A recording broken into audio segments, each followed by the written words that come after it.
வீரபாண்டிய கட்டபொம்மன் கிபி 1760 ஜனவரி 3ஆம் தேதி பிறந்து கிபி 1799 அக்டோபர் 16ஆம் தேதி உயிர்த்தியாகம் செய்த ஒரு மாபெரும் விடுதலை வீரர் ஆவார். 18ஆம் நூற்றாண்டில் தமிழகத்தில் ஆங்கிலேயர் ஆட்சியை எதிர்த்து வீரப்புடன் போராடிய பாஞ்சாலங்குறிச்சியின் பாளையக்காரரே வீரபாண்டிய கட்டபொம்மன். அவர் கிபி 1790ஆம் ஆண்டு 47வது பாளையக்காரராக பாஞ்சாலங்குறிச்சியின் ஆட்சிப் பொறுப்பை ஏற்றார். அப்போது அவருக்கு வயது 30. அவரது தந்தை ஜெகவீர கட்டபொம்மன், தாய் ஆறுமுகத்தம்மாள், துணைவியார் சக்கம்மாள். அவர் நாயக்க மன்னர் அரசகுலத்தை சேர்ந்தவர். வீரபாண்டிய கட்டபொம்மன் தெலுங்கு மொழி பேசும் ராஜகம்பலம் நாயக்கர் இனத்தில் பிறந்தவர். அவரது முன்னோர்கள் முகமதியர்களின் படையெடுப்பின் போது கம்பிளி ராஜ்யத்தை இழந்து விஜயநகர பேரரசை உருவாக்கினர். பின்னர் சோழ நாடு, பாண்டிய நாடுகளில் வாழ்ந்தனர். முகமதியர் தாக்குதலால் சேர, சோழ, பாண்டிய நாடுகள் கைப்பற்றப்பட்டன. பாண்டிய நாட்டில் கோவில்கள் இடிக்கப்பட்டன. மதுரை மீனாட்சி அம்மன் கோவில் அடைக்கப்பட்டது.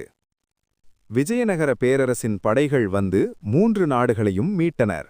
பின்னர் பாஞ்சாலங்குறிச்சியை ஆண்ட பாண்டிய மன்னன் கட்டபொம்மன் முன்னோர்களின் வீரத்தை போற்றி பாஞ்சாலங்குறிச்சியை பரிசாக வழங்கினார். கெட்டி பொம்மு என்ற தெலுங்கு சொல் வீரம் மிகுந்தமன் என்ற பொருளை கொண்டது. அந்த சொல்லே நாளடைவில் கெட்டி பொம்மு என்றும் பின் கட்டபொம்மன் என்றும் மாறியது. ஆற்காடு நவாப் பாளையக்காரர்களிடம் வரி வசூலிக்கும் உரிமையை ஆங்கிலேய கிழக்கிந்திய கம்பெனிக்கு ஒப்படைத்தார்.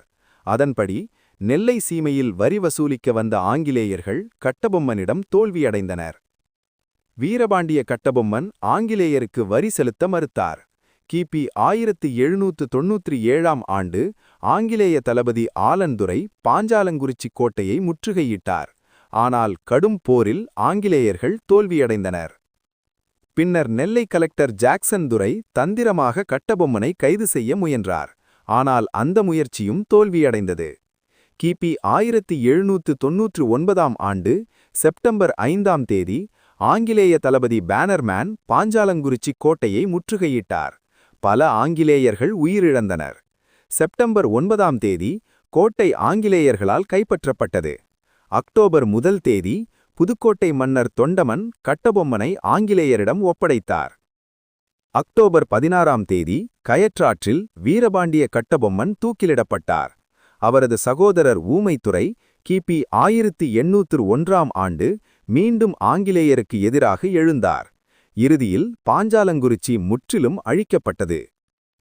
ஆனால் வீரபாண்டிய கட்டபொம்மனின் வீரமும் தியாகமும் தமிழ் வரலாற்றில் என்றும் நிலைத்திருக்கும்.